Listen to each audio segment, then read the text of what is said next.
Hello students, आज हम start करेंगे नया टॉपिक प्लांट टेक्सोनॉमी। तो ये आज का अपना न्यू टॉपिक है जो 10th लेवल से क्या हो जाता है, स्टार्ट हो जाता है और ये MSc लेवल तक आता है। तो इसी हम जो टॉपिक है वो मैं फर्स्ट ग्रेड के हिसाब से पढ़ा रही हूँ। तो आप यहाँ पे देखेंगे आज प्लांट टेक्सोनॉमी। प्लांट टेक्सोनॉमी को हम पादपवर्गीकी कहेंगे। प्लांट टेक्सोनॉमी, प्लांट टेक्सोनॉमी मतलब पादपवर्गीकी।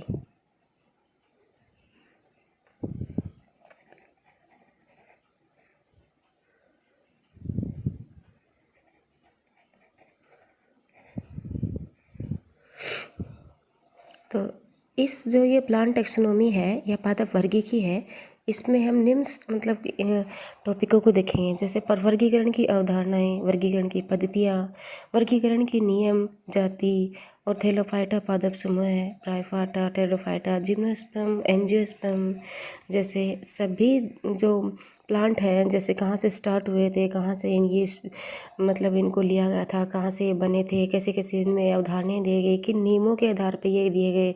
तो यहाँ पे हम शुरू करेंगे कि प्लांट टेक्सोनॉमी को हम शुरू से लेके एंड तक पढ़ेंगे, जैसे वर्गीकरण की अवधारणाएं, नियम से लेके अनावर्त बीजी तक यानी एंजियोस्पर्म तक सभी प्लांट को हम स्टेप बाय स्टेप पढ़ते जाएंगे। तो पहला टॉपिक है अपना, टॉपिक नहीं एक लगा लेते हैं हम, वर्गीकरण की अवधारणाएं।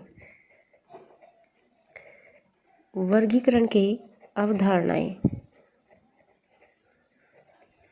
वर्गीकरण की अवधारणाएं व नियम। दूसरा है वर्गीकरण की पद्धतियाँ।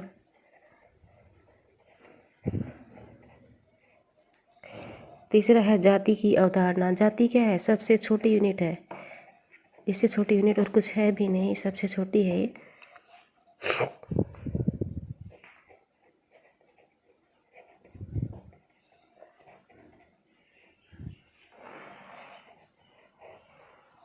थैलोफाइटा पादप समूह। थैलोफाइटा सबसे लोअर प्लांट है।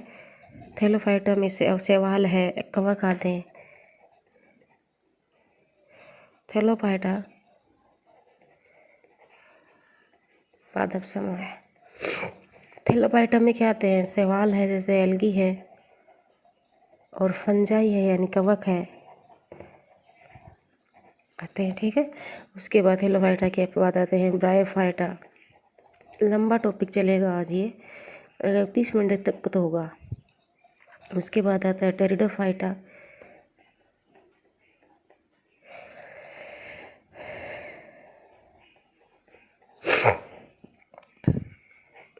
उसके बाद है मतलब जिम्नोस्पर्म।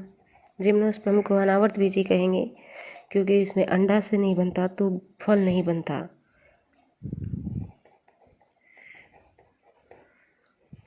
उसके बाद है एंजियोस्पर्म यानी आवर्त बीजी।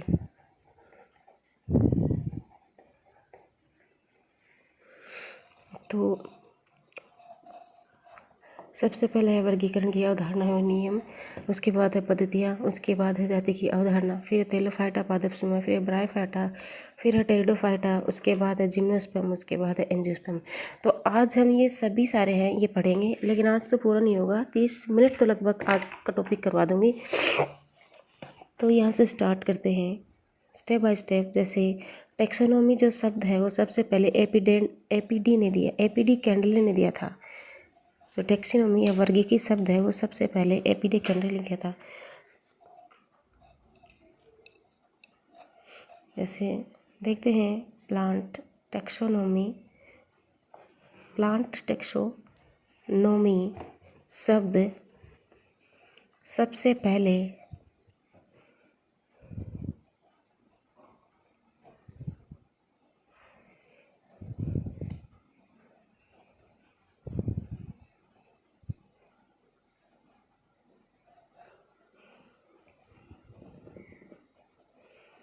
एपीडी कैंडले ने दिया था। इनकी एक बुक आती है theories of elementary de of Botanica.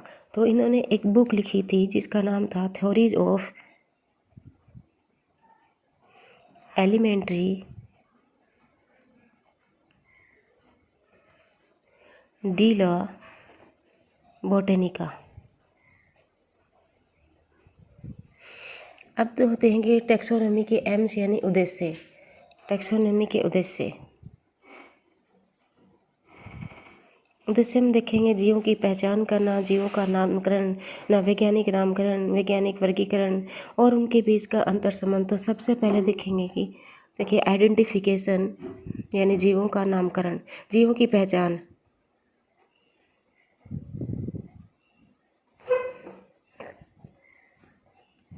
यानी जीवों की पहचान। दूसरा है साइंटिफिक नोमेनक्लेचर।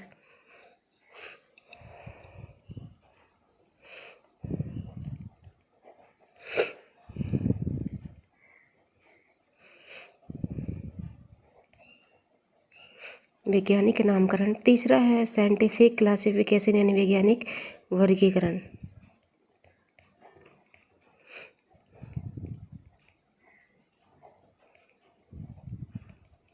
और लास्ट है अंतर संबंधों का अध्ययन यानी एफिनिटीज। एफिनिटी मतलब दो जीवों के बीच में क्या संबंध है, ठीक है।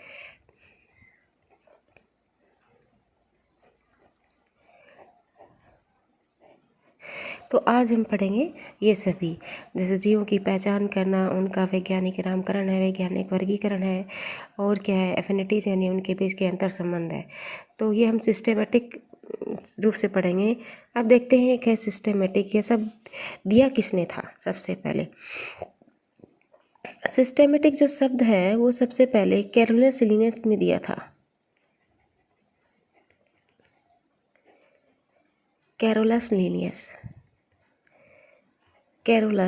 लीनियस वैज्ञानिक थे, देवनाम पद्धति भी इन्होंने ही दी थी, ठीक है। इन्होंने पादपों का जो वर्गीकरण है केवल मॉर्फोलॉजी के आधार पर किया था। इन्होंने प्लांट का वर्गीकरण, तो देखेंगे कि प्लांट जो वर्गीकरण है कैरोलस लिनियस ने इसका दे दिया। तो उन्होंने जो प्लांट तो वर्गीकरण दिया था केवल मॉर्फोलॉजी के आधार पे दिया था। मॉर्फोलॉजी मतलब आकारिकी, मॉर्फोलॉजी के आधार पर या बेस पर दिया था। और है जो ये जो होता है ना, ये वर्गीकरण सजीवों की आपसी संबंधों को याद करता है। सजीव होते हैं उसके आपसी संबंधों को ये याद करता है। सजीव के आपसी संबंधों को याद करता है।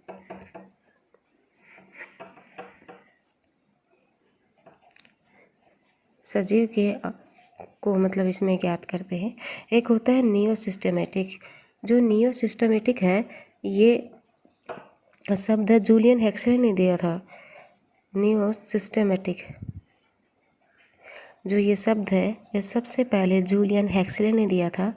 एक साइंटिस्ट थे जूलियन हेक्सले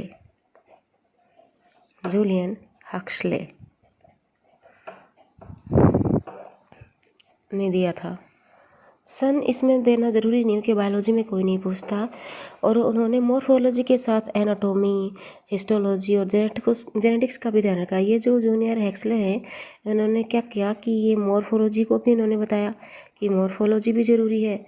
और दूसरी बात इन्होंने हिस्टोलॉजी और एनाटॉमी और जेनेटिक्स सभी चीज़ों का इन्होंने ध्यान रखा। और उनके आधार पे इन्होंने क्या किया, क्लासिफिकेशन किया। यह जो क्लासिफिकेशन है वो सबसे अच्छा माना जाता है। क्यों? क्योंकि इसमें विकासीय और आनुवंशिक लक्षण होना उन्होंने ज़्यादा महत्व दिया। यानी फाइलोजेनिक और जेनेटिक्स जो लक्षण होते हैं उन्होंने क्या किया, उसको मतलब ज़्यादा महत्व दिया था। यह क्लासिफिकेशन क्या लिख लेते हैं थोड़ा सा। यह क्लासिफिकेशन यह है सिस्टेमेटिक क्लासिफिकेशन।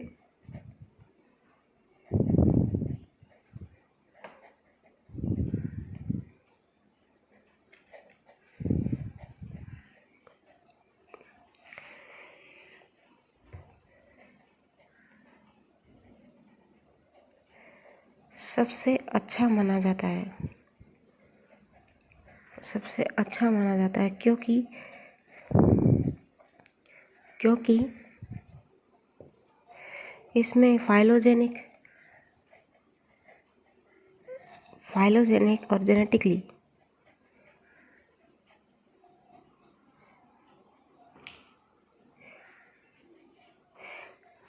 ज़्यादा महत्व दिया जाता है।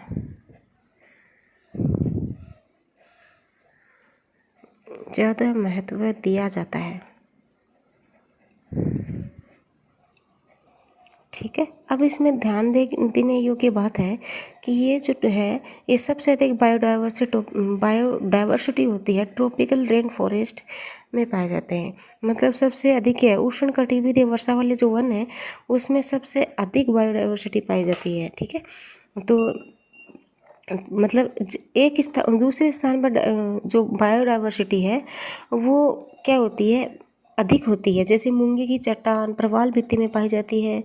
और क्या होती है, CO प्रवाल भित्ति किसकी बनी होती है, CO3 की बनी होती है, यानी चूने की बनी होती है, कैल्शियम कार्बोनेट। ठीक है, तो इसमें नोट करने लायक है कि बायोडाइवर्सिटी है वो सबसे ज़्यादा ट्रॉपिकल फॉरेस्ट में मिलती है।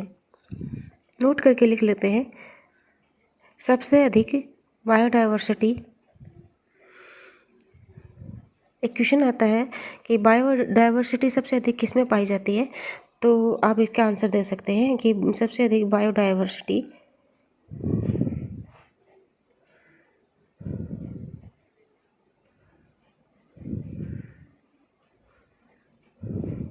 ट्रॉपिकल रेन फॉरेस्ट में पाई जाती है, यानी उष्णकटिबंधीय।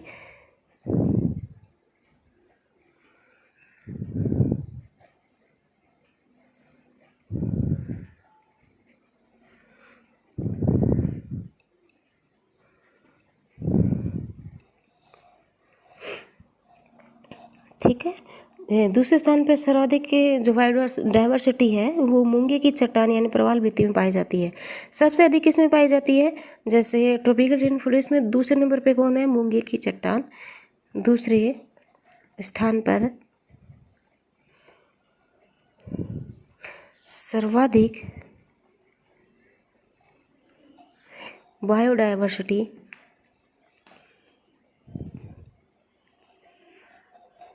मूंगे की चट्टान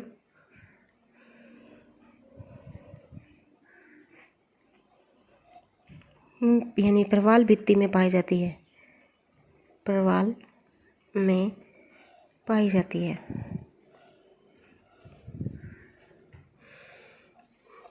ठीक है, जैसे सबसे अधिक के जो बायोडाइवर्सिटी वो कहाँ पाई जाती है, वो होती है ट्रॉपिकल रेन फॉरेस्ट में, और दूसरे स्थान पर होती है वो प्रवाल भित्ति यानी मूंगे की प्रवाल भित्ति में पाई जाती है। सबसे ज़्यादा किसमें पाई जाती है, उष्णकटिबंध में, और सबसे दूसरे नंबर पे होती है वो मूंगे की चट्टान। और सबसे कम जो बायोडाइवर्सिटी है वो टुंड्रा प्रदेश में पाई जाती है, जिन्हें टुंड्रा बायोम कहते हैं। जैसे ये क्या होते हैं, कोल्ड डेजर्ट होते हैं, यानी ठंडे प्रदेश होते हैं। तो इसमें देखते हैं कि सबसे कम बायोडाइवर्सिटी, सबसे अधिक देख ली तो सबसे कम भी तो देखेंगे। सबसे कम बायोडाइवर्सिटी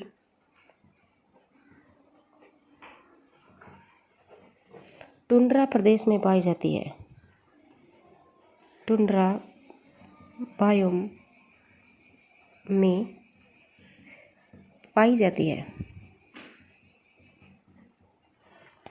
जिसे ठंडे प्रदेश या कोल्ड डेजर्ट भी कहते हैं, जिसे कोल्ड मरुस्थल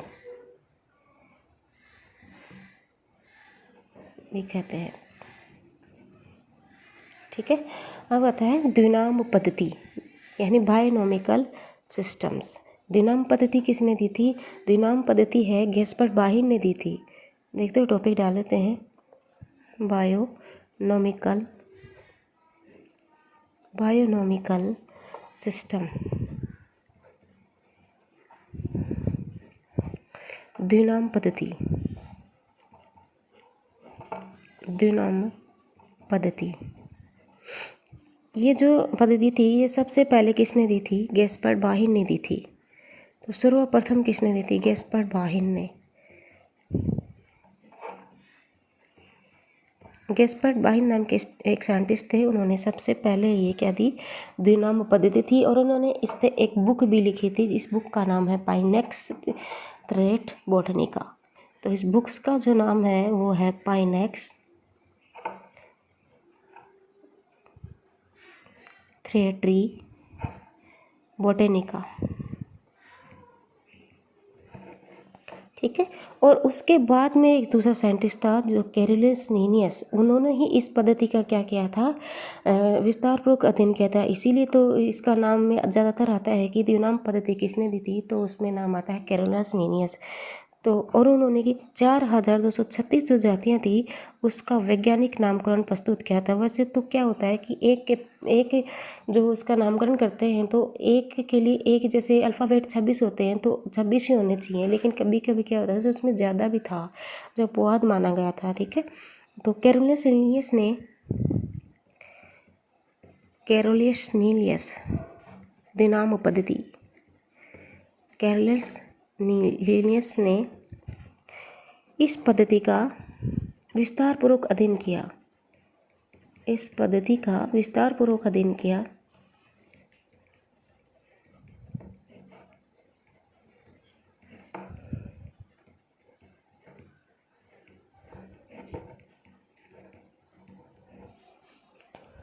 तथा 4236 जातियों का वैज्ञानिक वर्गीकरण प्रस्तुत किया।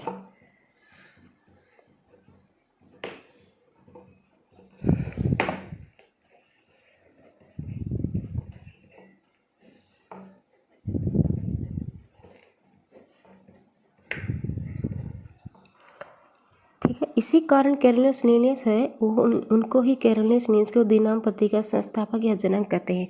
तो क्वेश्चन आता है द्विनाम पद्धति का जनक कौन है, तो कैरोलस लीनियस है। इसी कारण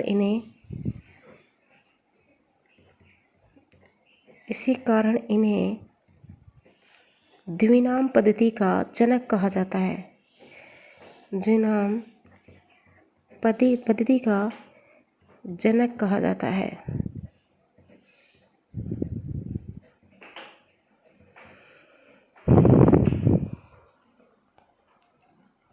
और इन्हें ही कहा जाता है आधुनिक वर्गीकरण का जनक, आधुनिक पादप वर्गीकरण का जनक, आधुनिक जंतु वर्गीकरण का जनक, और दो जगत प्रणाली का जगत भी इनको ही कहा जाता है। तो कैरोलस लीनियस को ये सारी चीज़ें कहा जाती है। किसका, आधुनिक वर्गीकरण के जनक भी इसे कहा जाता है, और पादप वर्गीकरण के जनक, जंतु वर्गीकरण के जनक, और दो जगत प्रणाली का जनक भी कैरोलस लीनियस को ही कहा जाता है। और कैरोलस लीनियस ने जंतुओं का जो वर्गीकरण किया उनका वर्णन उन्होंने अपनी पुस्तक में किया, सिस्टेमा नेचर, और ये बुक उन्होंने 1737 में लिखी थी। ठीक है। तो लिखते हैं कैरोलस लीनियस की बुक। कैरोलस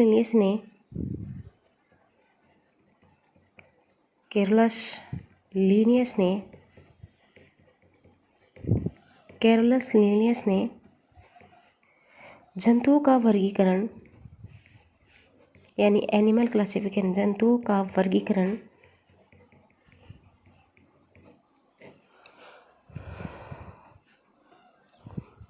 अपनी पुस्तक या नामकरण, एक ही बात है, अपनी पुस्तक सिस्टेमा नेचर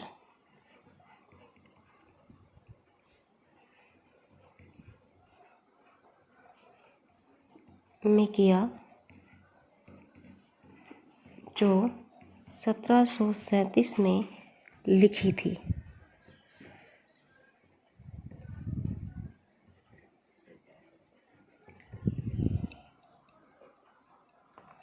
ठीक है।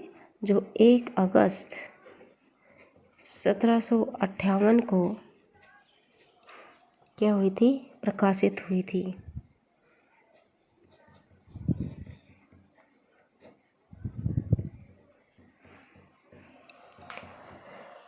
ठीक है। तो पादपों के वैज्ञानिक नामकरण और स्पीसीज प्लांटेरम 1753 में क्या किए थे, प्रकाशित किया था। अर्थात पादपों के वर्गीकरण जंतुओं के वर्गीकरण से पहले आए थे। तो लिखेंगे जैसे पादपों के वैज्ञानिक नामकरण, पहले पादपों के फिर जंतुओं के।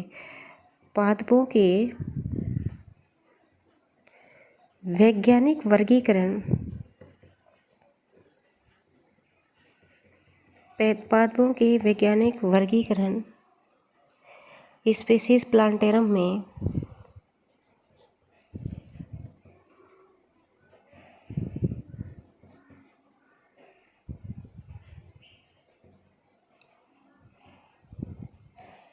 (1753) में प्रकाशित किए थे अर्थात पादपों का वैज्ञानिक नामकरण जंतुओं से पहले था। पादपों का वैज्ञानिक नामकरण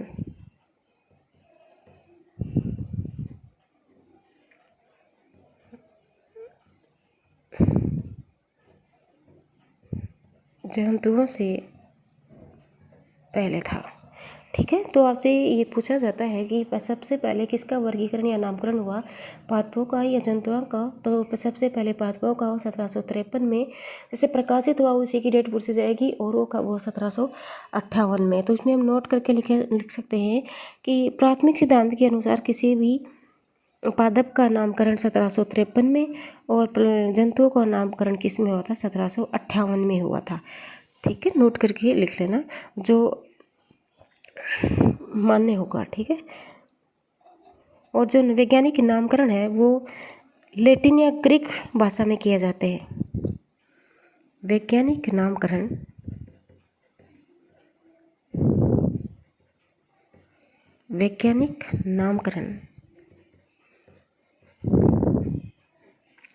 लैटिन या ग्रीक भाषा में किए जाते हैं। लैटिन या ग्रीक भाषा में किए जाते हैं।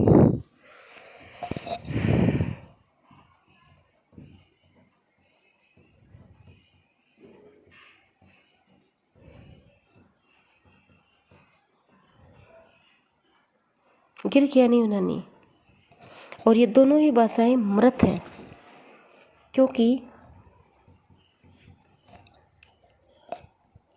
ये दोनों भाषाएं मृत हैं।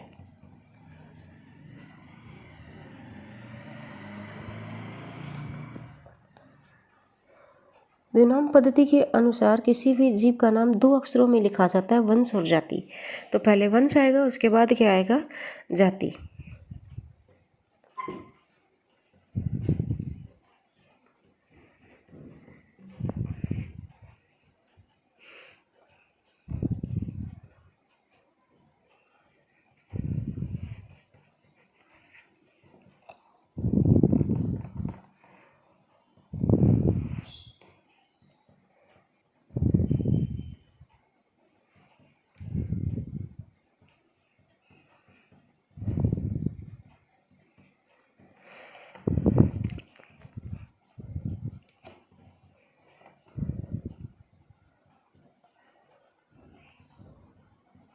पहले क्या लिखा जाता है? वंश, उसके बाद क्या लिखा जाता है? जाति। मतलब इसमें एक ही जैसे नाम है, जैसे मेंजिफेरा इंडिका, जैसे आम का नाम मेंजिफेरा क्या है? वंश है, और इंडिका क्या है? इसकी जाति है। तो वंश और जाति क्या है? एक ही माने जाएंगे, मतलब एक नाम लिखा जाएगा तो उसमें एक ही बार में लिखा जाएगा। तो ये था उसकी द्विनाम पद्धति की जो सिस्टम। तो आगे का टॉपिक हम कल करेंगे। ठीक है, प्लीज़ चैनल को लाइक करें, सब्सक्राइब करें।